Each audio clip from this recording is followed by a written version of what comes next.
Hey guys, welcome to my legal classes. This is Ganesh Pujari, and in the series of Indian Penal Code, we were focusing on chapter 2, which is all about general explanations covered between section 6 to 52A. And in that series, this is my second video where we are going to focus on two important sections, that is section 19 and section 20, to understand who is a judge and what is court of justice respectively. Why to waste time? Let's get into the first slide. Section 19 of Indian Penal Code defines who is a judge, and it basically defines 5 different types of judges also. And the Bare Act provision says the word judge denotes not only every person who is officially designated as a judge, but also every person who is empowered by law to give in any legal proceeding, civil or criminal, a definitive judgment, or a judgment which, if not appealed against, would be definitive, or a judgment which, if confirmed by some other authority, would be definitive, or who is one of a body of persons, which body of persons is empowered by law to give such judgment. As I said, basically section 19 defines who are judges. Along with that, it also gives 5 different types of judges. Now, who are judges? The first one is very easy. Those who are officially designated as judges are judges. The second one are those who are empowered by law to give definitive judgment for any legal proceeding or civil or criminal cases. They are also considered as judges. The third category, where those people who can give definitive judgment, and if they are not appealed, they are also considered as judges.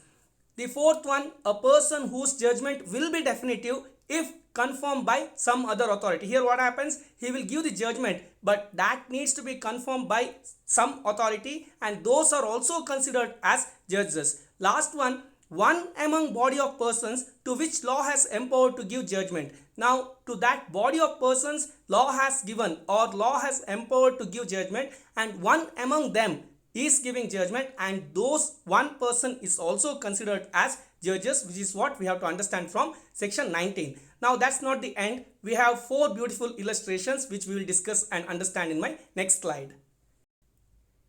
The Act under section 19 has given 4 important illustrations, and among them first 3 are helping us to understand who are judges, and the last one is helping us to understand who is not a judge.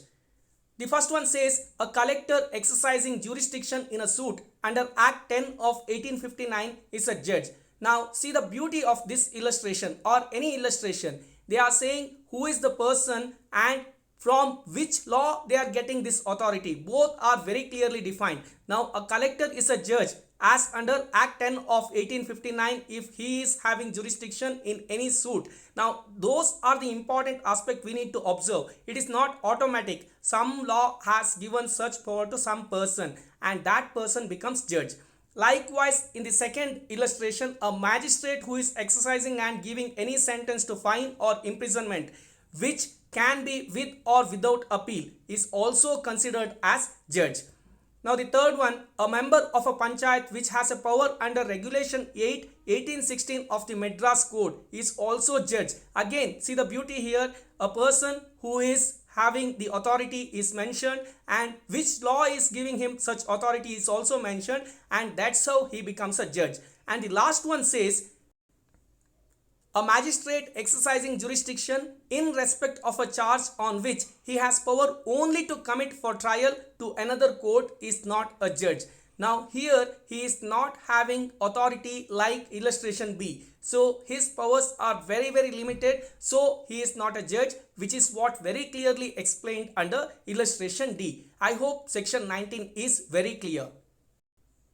The next question is, what is court of justice? That is what exactly defined under section 20 as the words court of justice denotes a judge who is empowered by law to act judicially alone, or a body of judges which is empowered by law to act judicially as a body.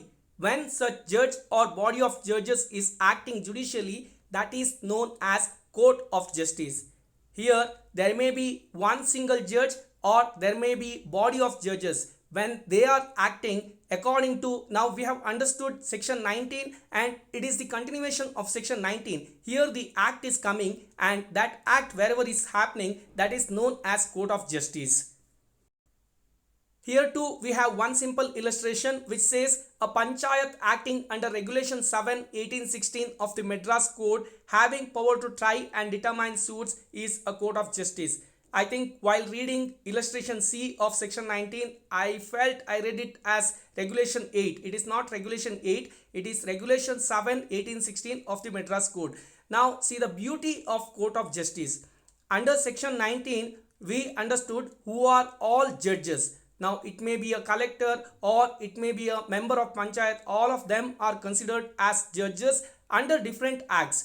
Now once they are judges, wherever they are running their business to conclude the case and give judgment, that place will be considered as court of justice. So when you hear the word court of justice, it is not just the civil or criminal courts that we are seeing. It can be any court where the judgments are given as prescribed under section 19. Whoever judge under section 19 is giving judgment wherever his business is run or the cases were heard, that place is called as court of justice. I hope that is very clear. With that, I am handing over this presentation to Nishan. A friend in need is a friend indeed. So always help your friends. With that, I am concluding this session. Please subscribe our channel. Please like, share and comment our videos. Thank you. Bye-bye.